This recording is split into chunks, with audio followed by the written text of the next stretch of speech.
Gavin. Welcome to Hog Time Gabbin with Gavin. This is our fourth installment of the show, and thank you for letting us hog a little bit of your time and gab about some sports. Anyway, we're going to start off the show with some college football. Not a whole lot to talk about this past weekend. I did have the opportunity to go down to Dallas. Saw Jerry's World. The Jumbotron in there is amazing. It's like he has a house just dangling from the ceiling. Anyway, saw the Hogs play. Wasn't too impressed with the way the quarterback, Mr. Allen, Brandon Allen, he just kind of fumbled late in the game. I think that cost us. We did get lucky with the Aggies missed a kick. They could have put the game away from them, and we went into overtime, and it just didn't really get any better for there. So, tough loss for the Hogs. Also in college football news, you got to check out this guy from LSU, Fournette. Oh man, he's good. They are comparing him to the likes of Herschel Walker as far as the numbers, the stats, and the build, and the drive, and the determination that the kid has. Just something to see. He's real. That's a special athlete. I'd be surprised if he wasn't in the running for the Heisman Trophy this year. Okay, moving on to the NFL. Offensive player of this week will be Julio Jones, and he's a product of the SEC out of Alabama, Crimson Tide. He had 12 catches, 164 yards, 2 touchdowns.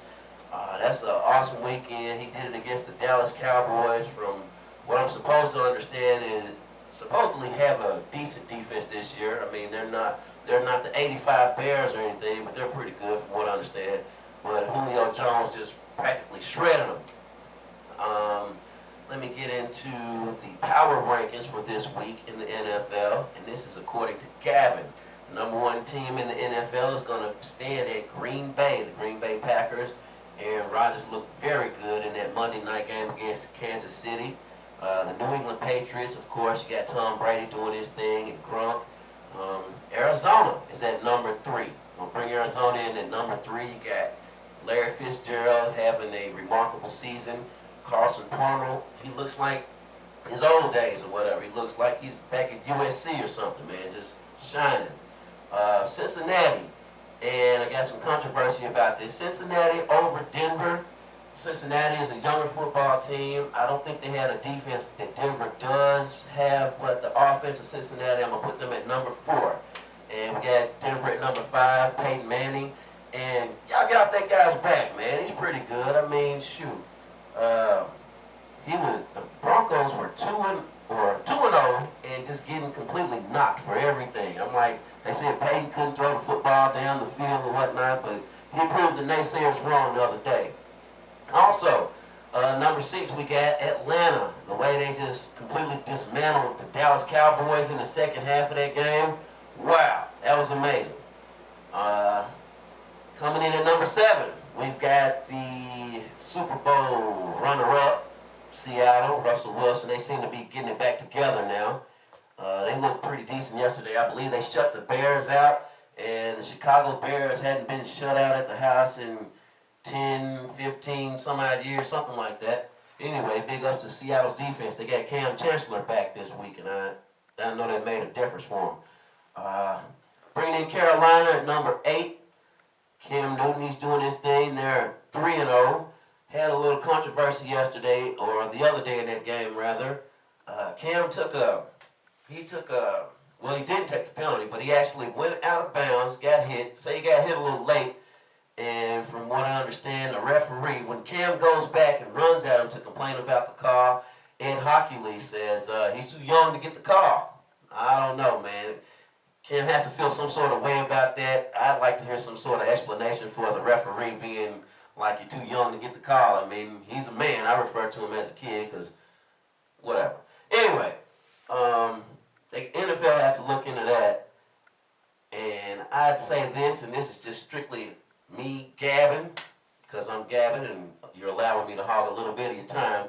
If that would have been Peyton Manning or Tom Brady, they would have got that call, man. I mean, you can sneeze on that guy and get a flag for 15 yards, you know. Tom Brady, Peyton Manning. Cam should have got that call. It looked like it was pretty rough, but I'm not the referee. Anyway, we're going to number 9. Buffalo Bills. Oh, Sexy Rexy. He has it going this year. They're looking good.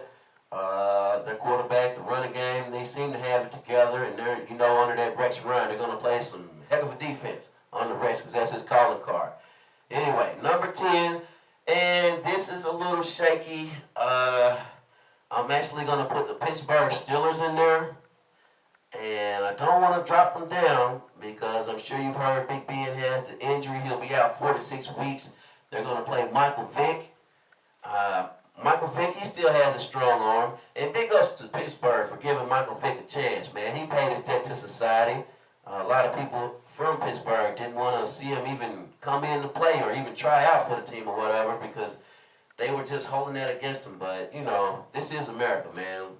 We're based on second chances, Anyway, this week's game picks, let me hit them real quick. We've got Baltimore at Pittsburgh. I'm going to take the Steelers. I'm riding with you, Michael Vick, so don't let me down on that one, man. You got the Jets in Miami. I'm rolling with the Jets on that one. Jets, Jets. And also, remember with that game, the Jets in Miami, they're playing that one across the pond. So you got to get up 9:30 and catch that game for those of you who won't be attending church that morning or whatever. That game comes on at 9:30 a.m. Also, you got Jacksonville at Indianapolis. I'm taking the Colts. Giants at Buffalo. New York Giants. They're poised. They tried out a couple of receivers the other day. They brought in Wes Welker. They brought in Hakeem Nicks, a former Giant. So we're going to see how that works out for them. You got Carolina at Tampa Bay. Cam Newton will probably walk all over them, so we're going with Cam. And also, we got Philly at Washington. We're going with the Skins at home. Might shock a lot of you, but you heard it here first. We're going to go with the Skins. Oakland at Chicago. You've got another product of the SEC that's shining this year in Amari Cooper, that starting receiver. He's bad. So they'll probably beat Chicago. I'm going with Oakland. You got Houston at ATL. The way I seen Atlanta play the other day, they're 3-0. They're red hot. Julio Jones is, if not the best receiver in the NFL, he's in the top 2 or 3 easily. You got Kansas City at Cincinnati. We're going to roll with Cincinnati in that one. They've been playing well. They're undefeated. Cleveland at San Diego. Phillip Rivers, he's hard to beat at home. You got Green Bay. The way they're playing right now, you can't pick against Green Bay. And we're going to take Arizona. St. Louis at Arizona. We're rolling with Arizona in that one. Larry Fitzgerald, he's having a good year. Carson Palmer, like I said, last week's performance was just awesome. So we're going with Arizona. You got Minnesota and Denver. This is my toss-up game of the week because you have Minnesota. You've got Adrian Peterson back all day, and they look good last Sunday. So, but I'm still liking Peyton Manning at the house, so we're rolling with Denver. You got Dallas and New Orleans. I'm going to roll with the Saints on this one. I'm going to roll with the Saints. I'm going to hope they go marching into the end zone. I don't know if Dallas has the offense to stay on the field with them. Hopefully, and I'm not sure on this one. I'm making it a little early, but New Orleans back up. I don't think they'll have Drew, but I'm a big New Orleans Saints fan on the inside, so I'm rolling with them.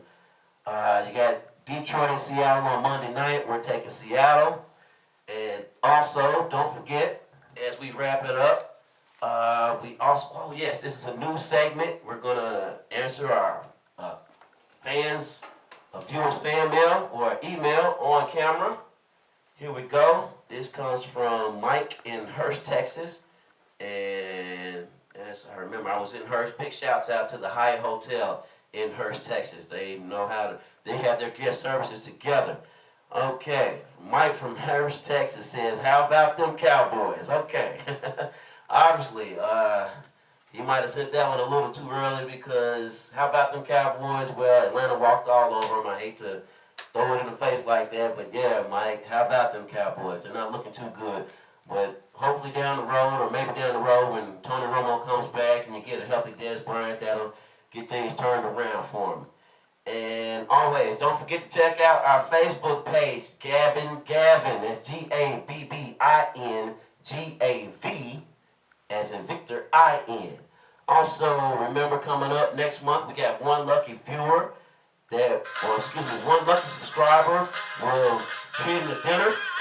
We're going to dinner on our producers. So subscribe to Hog Time Gabbin on YouTube. You can be the lucky person. And always, if you like the show, click that thumbs up button. If you don't like the show, then click that thumbs up button and share it with your friends. I'm Gavin with Hog Time Gabbin, and we're out of here.